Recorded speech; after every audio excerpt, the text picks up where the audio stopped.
Muslim ಯುವಕರಿಂದ Hindu ಮನೆ ಮೇಲೆ ನಿರಂತರ ಕಲ್ಲು ತೂರಾಟ. ಚಿಕ್ಕಮಗಳೂರಿನಲ್ಲಿ ಕಳೆದೊಂದು ವಾರದಿಂದ ಭಯದ ವಾತಾವರಣ. ಕಿಡಿಗೇಡಿಗಳ ಬಂಧನಕ್ಕೆ ಹಿಂದೂ ಸಂಘಟನೆಗಳ ಒತ್ತಾಯ. ಪೊಲೀಸ್ ಠಾಣೆ ಎದುರು ಘರ್ಷಣೆ.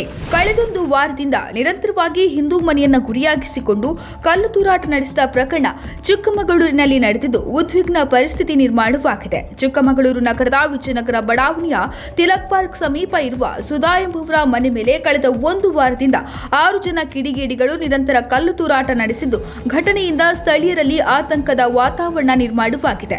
ಘಟನೆಗೆ ಸಂಬಂಧಿಸಿದಂತೆ 6 ಜನರಲ್ಲಿ 2 ಮುಸ್ಲಿಂ ಯುವಕರನ್ನ ಸ್ಥಳೀಯರು ಹಿಡಿದು ಪೊಲೀಸರಿಗೆ ಒಪ್ಪಿಸಿದ್ದು ಇನ್ನು 4 ಪರಾರಿಯಾಗಿದ್ದಾರೆ ಎಂದು ತಿಳಿದು ಬಂದಿದೆ. ಈ ಸಂಬಂಧ ಸಂತ್ರಸ್ತೆ ಪೊಲೀಸರಿಗೆ ದೂರು ನೀಡಿದ್ದು ಮಧ್ಯಾಹ್ನ ಹಾಗೂ ರಾತ್ರಿ ವೇಳೆ ಮನೆ ಮೇಲೆ ಕಲ್ಲು ಎಸೆಯಲಾಗುತ್ತಿದೆ, ನಾವು ಭಯದಲ್ಲಿ ಜೀವನ ನಡೆಸುವಂತಾಗಿದೆ ಎಂದು ತಮ್ಮ ದೂರಿನಲ್ಲಿ ಉಲ್ಲೇಖಿಸಿದ್ದಾರೆ. ಸದ್ಯ ಬಸವನಹಳ್ಳಿ ಪೊಲೀಸ್ ಠಾಣೆ ಪೊಲೀಸರು ಪ್ರಕರಣದ ತನಿಖೆಯನ್ನ ಕೈಗೆತ್ತಿಕೊಂಡಿದ್ದಾರೆ.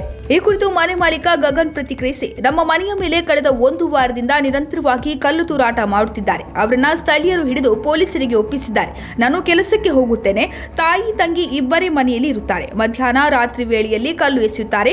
ಯಾಕೆ ಕಲ್ಲೆಸೆಯುತ್ತೀರಿ ಎಂದು ತಾಯಿ ಹಾಗೂ ತಂಗಿ ಪ್ರಶ್ನೆ ಮಾಡಿದ್ದಾರೆ. ಆಗ ಅವರ ಮೇಲೆಯೂ ಯುವಕರು ಜಗಳ ಮಾಡಿದ್ದಾರೆ ಎಂದು ಆರೋಪಿಸಿದ್ದಾರೆ. ಇದಕ್ಕೆ ಸಂಬಂಧಿಸಿದಂತೆ ಕೆಲವು ಮುಸ್ಲಿಂ ಯುವಕರನ್ನ ಬಜರಂಗ ದಳ ಕಾರ್ಯಕರ್ತರು ಹಿಡಿದು ಪೊಲೀಸರಿಗೆ ಒಪ್ಪಿಸಿದ್ದಾಗಿ ಮಾಹಿತಿ ಲಭ್ಯವಾಗಿದೆ. ಮನೆ ಮೇಲೆ ಕಲ್ಲು ಎಸೆದವರನ್ನ ತಕ್ಷಣ ಬಂಧಿಸಿ ಕಠಿಣ ಕ್ರಮ ಕೈಗೊಳ್ಳಬೇಕು ಎಂದು ಒತ್ತಾಯಿಸಿದ್ದಾರೆ. ಮನೆಯ ಮೇಲೆ ಕಲ್ಲು ತೂರಿದ 6 ಜನ ಯುವಕರ ಬಂಧನಕ್ಕೆ ಬಜರಂಗ ದಳ ಬಿಜೆಪಿ ಪಟ್ಟು ಹಿಡಿದಿದೆ.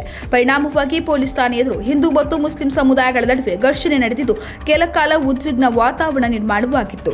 ಇನ್ನು ಈ ಕುರಿತು ಬಿಜೆಪಿ ಯುವ ಮೋರ್ಚಾ ಚಿಕ್ಕಮಗಳೂರು ಜಿಲ್ಲಾಧ್ಯಕ್ಷ ಸಂತೋಷ್ ಆಕ್ರೋಶ ವ್ಯಕ್ತಪಡಿಸಿದ್ದು, ಚಿಕ್ಕಮಗಳೂರಿನ ಬಸವನಹಳ್ಳಿ ಪೊಲೀಸ್ ಠಾಣಾ ವ್ಯಾಪ್ತಿಯ ತಿಲಕ್ ಪಾರ್ಕ್ ರಸ್ತೆಯಲ್ಲಿರುವ ಸರ್ಕಾರಿ ಕ್ವಾರ್ಟರ್ಸ್ನಲ್ಲಿ ವಾಸವಿರುವ ಸುಧಾ ಎಂಬವರ ಮನೆ ಮೇಲೆ ಕಳೆದ ಒಂದು ವಾರದಿಂದ ನಿರಂತರವಾಗಿ ಕಲ್ಲು ತೂರಾಟ ನಡೆಯುತ್ತಿತ್ತು. ಮುಸ್ಲಿಂ ಯುವಕರಿಂದಲೇ ಈ ಕೃತ್ಯ ನಡೆದಿದೆ ಎಂದು ಆರೋಪಿಸಿದ್ದಾರೆ. ಕಲ್ಲು ತೂರಾಟವನ್ನು ಪ್ರಶ್ನಿಸಲು ಮುಂದಾದ ಮಹಿಳೆಯರ ಮೇಲೆ ಹಲ್ಲೆಗೆ ಯತ್ನಿಸಿದಾಗ ಓರ್ವ ಯುವಕ ಸಿಕ್ಕಿಬಿದ್ದಾನೆ. ಸ್ಥಳೀಯರು ಯುವಕನನ್ನ ಪೊಲೀಸರಿಗೆ ಒಪ್ಪಿಸಿದ್ದಾರೆ. ಕೇವಲ ಹಿಂದೂಗಳ ಮನೆಗಳನ್ನೇ ಗುರಿಯಾಗಿಸಿ ಕಲ್ಲು ತೂರಾಟ ನಡೆಸುತ್ತಿರುವುದು ಯಾಕೆ ಹಾಗೂ ಇಂತಹ ಕೃತ್ಯಗಳಿಗೆ ಯಾರು ಪ್ರಚೋದನೆ ನೀಡುತ್ತಿದ್ದಾರೆ ಎಂದು ಪ್ರಶ್ನಿಸಿದ್ದಾರೆ. ಚಿಕ್ಕಮಗಳೂರಿನಲ್ಲಿ ಹೆಚ್ಚುತ್ತಿರುವ ಅಕ್ರಮ ಚಟುವಟಿಕೆಗಳ ನಡುವೆಯೂ ಪೊಲೀಸ್ ಇಲಾಖೆ ನಿರ್ಲಕ್ಷ್ಯ ವಹಿಸಿದೆ ಎಂದು ಸಂತೋಷ್ ಆರೋಪಿಸಿದ್ದು, ಈ ಘಟನೆ ಕುರಿತು ಸೂಕ್ತ ಕ್ರಮ ಕೈಗೊಳ್ಳದಿದ್ದರೆ ದೊಡ್ಡ ಮಟ್ಟದ ಹೋರಾಟ ನಡೆಸುವುದಾಗಿ ಜಿಲ್ಲಾಡಳಿತಕ್ಕೆ ಎಚ್ಚರಿಕೆ ನೀಡಿದ್ದಾರೆ. ಬಿಜೆಪಿ ಹಾಗೂ ಬಜರಂಗ ದಳ ಕಾರ್ಯಕರ್ತರು ಈ ಘಟನೆಯನ್ನು ಖಂಡಿಸಿ ತೀವ್ರ ಆಕ್ರೋಶ ವ್ಯಕ್ತಪಡಿಸಿದ್ದಾರೆ.